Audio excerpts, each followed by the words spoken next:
Hello everybody, it's your boy N here.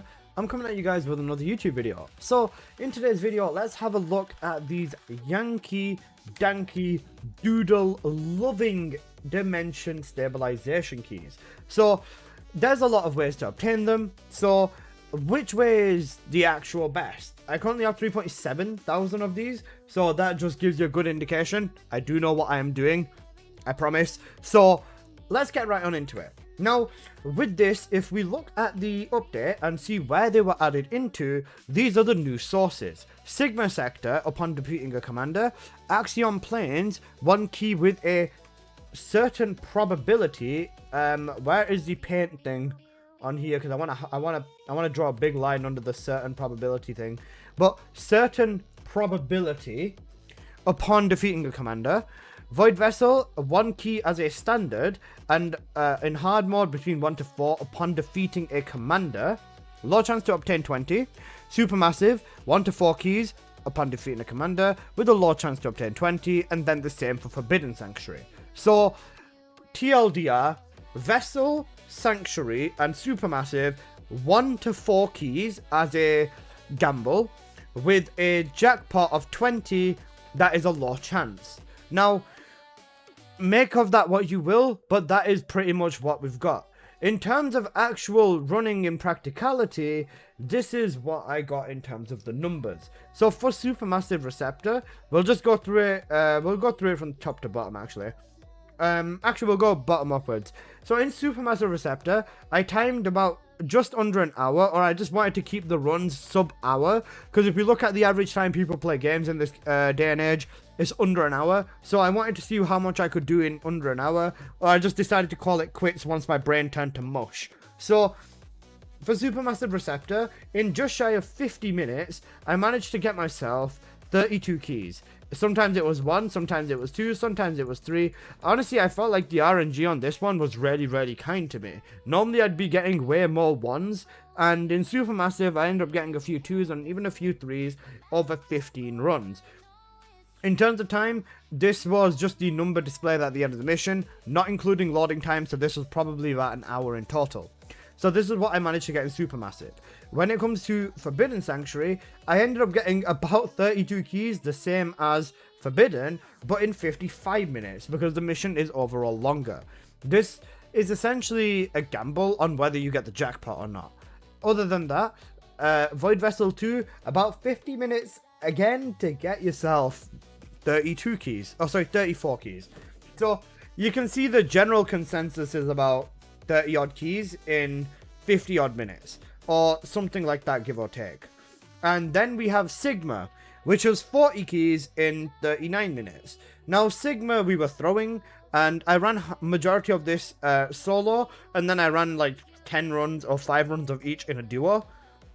So yeah, Sigma, I wanted to kind of just balance it out in terms of time to see how much keys I get to keep it closer to this. But at this point, it was clear to me Sigma is such a winner that there is no point of continuing. So even if I had kept going for another 10 minutes to match the time frame on here, it would have just ended up being about 50 keys or something like that instead. So Sigma is a clear winner, but it's tileset RNG. So if you want to optimize, Sigma Sector is going to be the fastest farm for the keys specifically. When it comes to Vessel 2, I'd say the benefits of Vessel 2 is the fact that you get the supply coin and you get the materials for the catalyst is the biggest thing. For Forbidden Sanctuary, Eugen materials is going to be it, and Supermassive it would be Harris resources. You also do have Axion planes.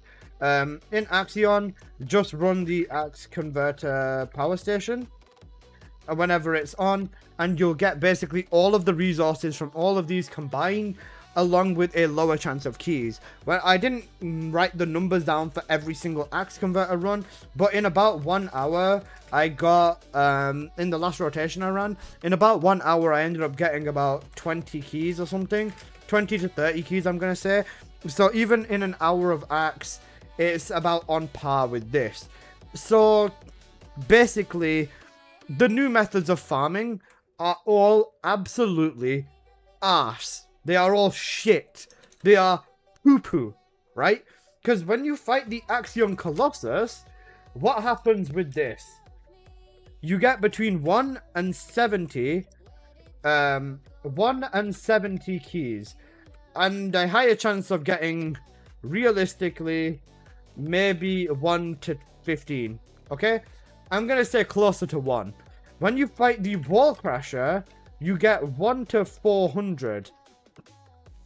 I've run Wall Crasher an ungodly amount of times, and I've hit the 400 jackpot once.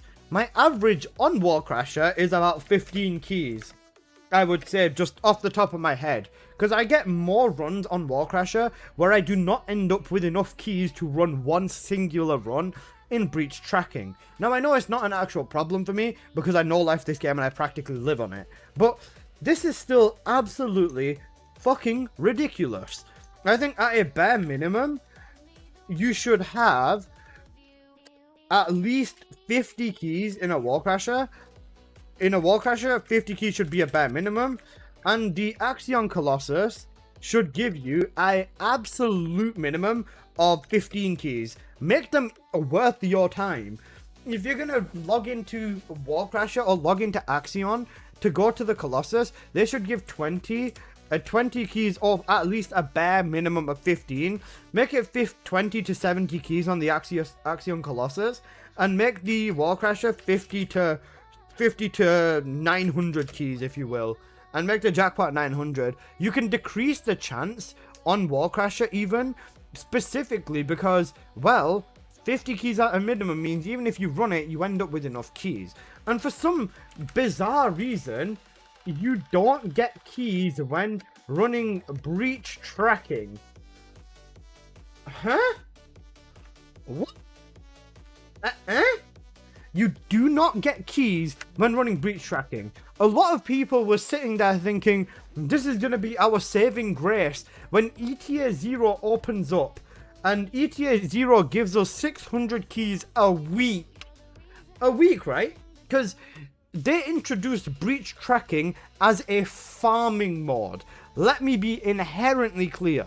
They said breach tracking is a farming mod. So tell me which type of a farm restricts the player behind a time-gated hourly Colossus that gives you a higher chance to shit in your hand and serve it to you on a plate and say eat your own shit every hour when I go and run this Colossus.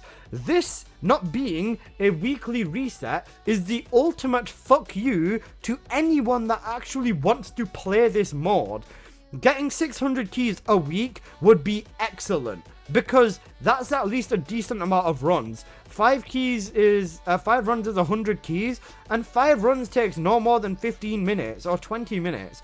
If I'm going to sit down at the end of a week after I put my time into something and run this and open just even this box, 20 keys alone is not enough. If I need to sit down at the end of the day and run this box and this box because I'm running low on gold and superconductive, it's going to cost me 40 keys a run. And, well, don't worry guys, because the 11 keys from your Wall Crasher every hour is going to save you. It's not going to save you.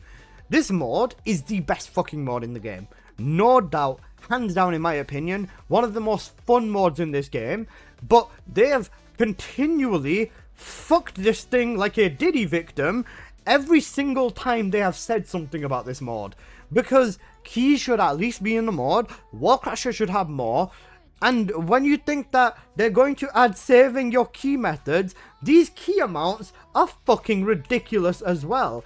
We're going through, guys, these keys are going to save us running almost an hour of Sigma Sector to burn all keys in one run if you need gold and superconductive is beyond a fucking joke. This is not good. And then even like Vessel running an hour plus of this bollocks game to run this mod one time to get the keys is ridiculous. If you were to listen to me on anything, I would have assumed or would have hoped it would have been the fact that you threw the keys into the Grim Reaper or just into the Abyss. I think the main reason, quite possibly, is because of the fact that you saw Ajax Annihilate Grim Reaper in 20 seconds, or less than 10 seconds, and you've seen Bunny kill it in under a minute, and so on and so forth. So I can understand if that was the reason. At the same time, the amount of keys should, at an absolute minimum, reset in ETA 0 every single week. So, yeah, I have over 1,000 keys because I still play, but I don't play breach tracking. Yeah, that's literally it. Breach tracking, you don't even want to run it because you don't want to run out of your keys, and it's cooked. I don't think this is a good thing in general, so yeah, please adjust this. But if you do want the info, this is pretty much everything. So I hope you guys have enjoyed. If you did, let's keep the like button because we don't need to use it anyways. I'll see you guys in the next one. Peace.